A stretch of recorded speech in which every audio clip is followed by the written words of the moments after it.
ઓમ નમો નારાયણ. હું અરુણાબેન પી ગોસ્વામી સુરતથી તમારું સ્વાગત કરું છું અરુસ કિચનમાં. તો આજે આપણે બનાવશું કેરીવાળી ખીર. તો એના હારું આપણે જોઈએ કેરી. તો આપણે 2 કેરી લીધી છે અને ચોખા. તો અડધો કપ આપણે ચોખા લીધા છે, જે નોર્મલ રેગ્યુલર ઘરમાં આપણે ખાતા હોય એ કોલમ ચોખા. અને ડ્રાયફ્રૂટમાં આપણે લીધું કાજુ ને બદામ, થોડા દૂધ જોઈએ આપણે, અને ખાંડ અડધો કપ જેટલી ખાંડ. તો તમે મીઠાશ પ્રમાણે ખાંડ નાખી શકો. અને પાણી જોઈએ આપણે ભાત બનાવવા માટે. તો પહેલાં આ ચોખા છે એને આપણે ધોઈ નાખીશું 2 થી 3 પાણીએ. તો ચોખા આપણે ધોઈ નાખ્યા છે, એને લઈ લે હું કુકરમાં. આપણે તો કુકરમાં બનાવશું આને આપણે. તો આ ચોખા આપણે એકદમ ગળી જાય એવા પકાવવાના છે. તો પાણી એમાં એ રીતે આપણે નાખીશું, થોડુંક છૂટા નથી કરવાના એમ. તો આપણે આ 1 કપ ભરીને ચોખા લીધા હતા, અડધો કપ, એટલે આ 1 કપ છે આપણે આખો. તો પાણી એ પ્રમાણે નાખીશું આપણે. આ નાનો કપ આવે એ ભરીને લીધો, તો અડધો કપ આવે એ. તો આમાં આપણે 1.5 કપ જેટલું પાણી નાખીશું, 1 આખો અને 1 અડધો, એ રીતે. આ રીતનું થોડુંક વધારે હજી.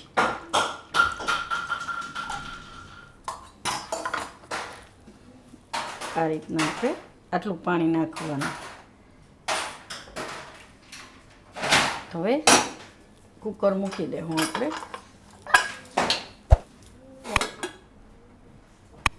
મૂકી દેવું આને જીરું આવી.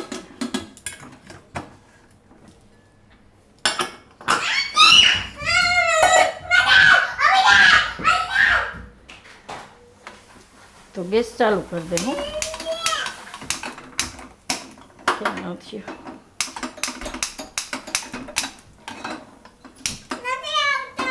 નથી થતું તો આને આપણે 2 સીટી થવા દેવું. પહેલાં ફૂલ ગેસ રાખી અને આમાં હવા ભરાય ત્યાં સુધી ફૂલ રાખશું, પછી થોડીક વાર ધીમા ગેસે પકાવીને 2 સીટી મારશું એમ. તો એ થાય ને ત્યાં સુધીમાં આપણે આ કેરી છે એને આપણે છાલ કાઢી લેવું.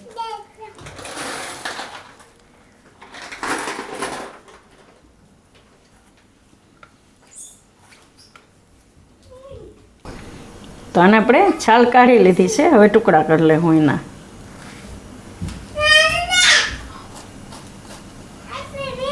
બે કેરી આપણે આ રીતે ટુકડા કરીને કાઢી લેવું. તો કેરી આપણે બધી ટુકડા કરી લીધા છે. તો થોડીક આમાં આપણે કાઢી લેવું ઉપરથી રાખવા માટે.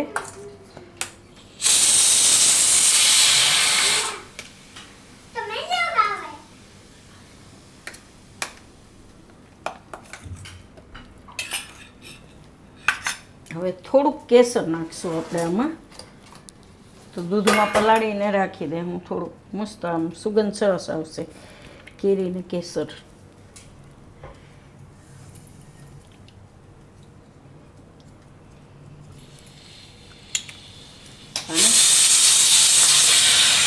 થોડુંક દૂધ નાખીને ઘડીક પલાળીને રહેવા દે હું. હવે આ કેરી છે એને આપણે આ રીતે મિક્સર જારમાં નાખી દેવું.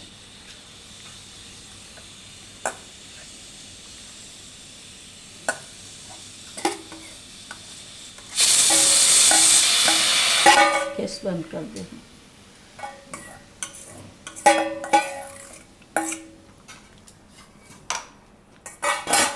આમાં ભેગી ખાંડ નાખી દેવું આપણે.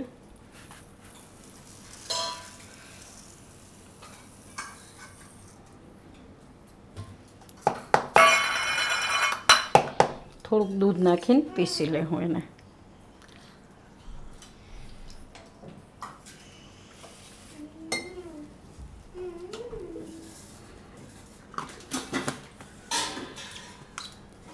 આને પીસી લેવું.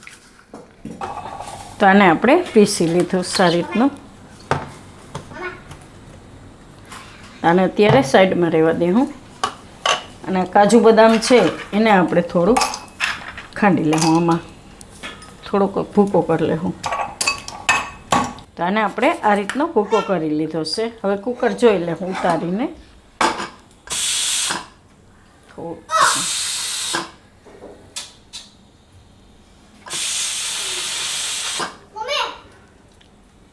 ઠંડુ થવા દે હું થોડુંક. તો હવે જોઈ લઈ કુકર ખોલીને.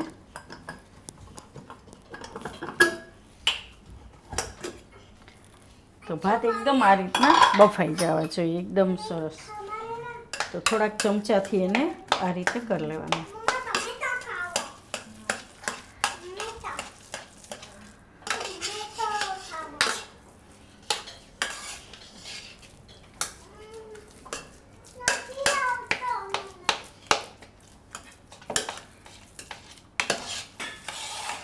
આ રીતે કરી લેવાના. હવે આને આપણે કાઢી લઈશું, જેમાં આપણે બધું મિક્સ કરવાનું હોય એવા વાસણમાં.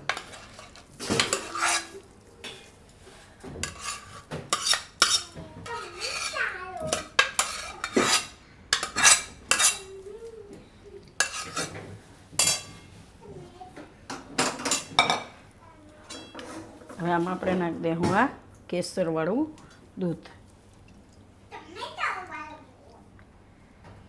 બસ દૂધ આપણે જોઈએ એ પ્રમાણે વાપરવાનું. થોડુંક દૂધ આમાં નાખીને આપણે લઈ લેવું.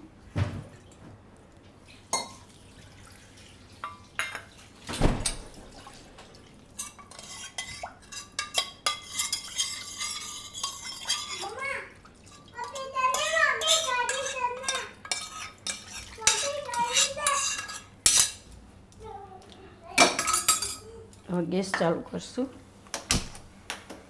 આને મિક્સ કરી લેવું આમાં બધું, દૂધમાં ભાત ને બધું.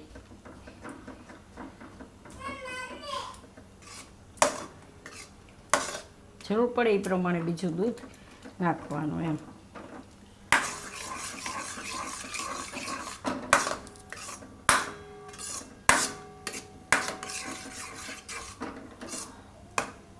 આ રીતનું એક રસ થઈ જવું જોઈએ, મસ્ત લાગશે ખાવામાં. જેને કેરીને ભાત ભાવતા હોય છે ને એને બહુ મજા આવશે ખાવામાં. મારા મોટા બાને બહુ ભાવતું ભાત, આ રસ ને ભાત આપણે ખાતા હોય ને, રસ ને ભાત મને બહુ ભાવે. એ આપણે ખાઈ લઈએ એટલે છેલ્લે થોડાક રસ ને ભાત ખાય ને કેરીનો, મસ્ત મજા આવે. તો આ એ રીતે તમે બનાવીને ફ્રીજમાં રાખી શકો તો ગમે ત્યારે ખાઈ શકીએ આપણે. તો આ રીતનું હોવું જોઈએ, એકદમ સરસ. તો હવે આમાં બીજી બધી વસ્તુ નાખી દઉં આપણે. તો આ ડ્રાયફ્રૂટ નાખી દઉં, થોડુંક ઉપરથી નાખશું.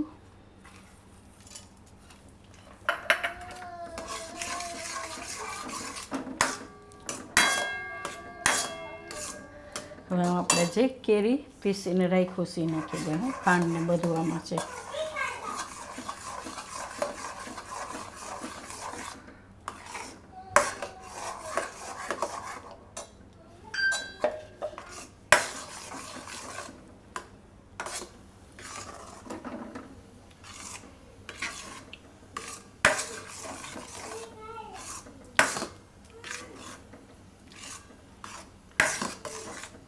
હવે થોડુંક દૂધ નાખીશું આપણે આમાં નાખીને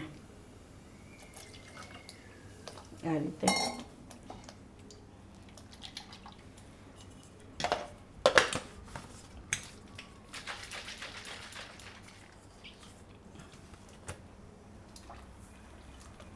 બહુ વધારે નહીં જોઈએ. આને ખાલી આપણે આ રીતે મિક્સ જ કરવાનું છે.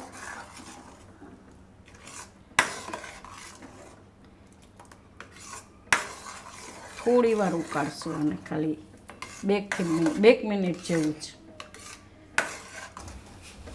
અને થોડીક વાર આપણે આ રીતે ઉકાળી લીધું છે.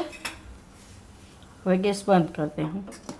આ રીતનું જોઈએ એમ, કેમ કે ફ્રીજમાં મૂકીએ ને આપણે તો હજી થોડું ઘાટું તો થઈ જ જાય, એટલે એ રીતનું કરવાનું. ઠંડુ કરીને ખાવાનું એમ.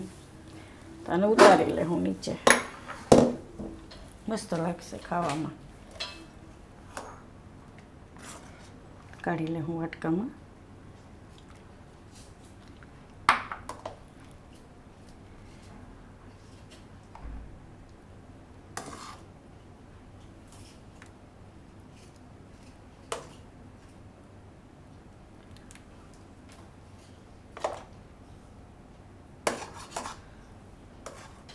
મસ્ત કલર આવી ગયો.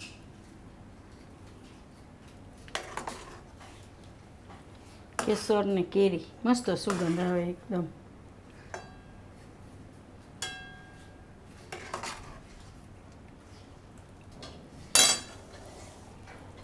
ઉપરથી આપણે નાખશું થોડીક કેરી ટુકડા આ રીતના.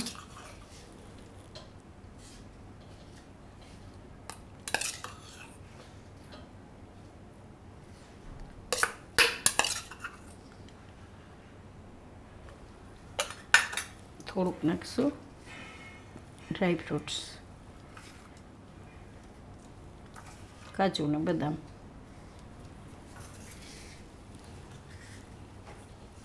થોડુંક કેસર નાખશું.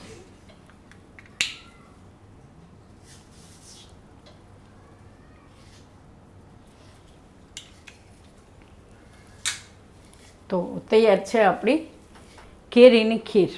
તો જો તમને મારી આ રેસીપી પસંદ આવી હોય તો એને લાઇક કરજો, શેર કરજો અને મારી ચેનલને સબસ્ક્રાઈબ કરજો અને બેલ આઇકન દબાવવાનું ના ભૂલતા. કમેન્ટ કરીને કહેજો કે તમને કેવી લાગી આ કેરીની ખીર.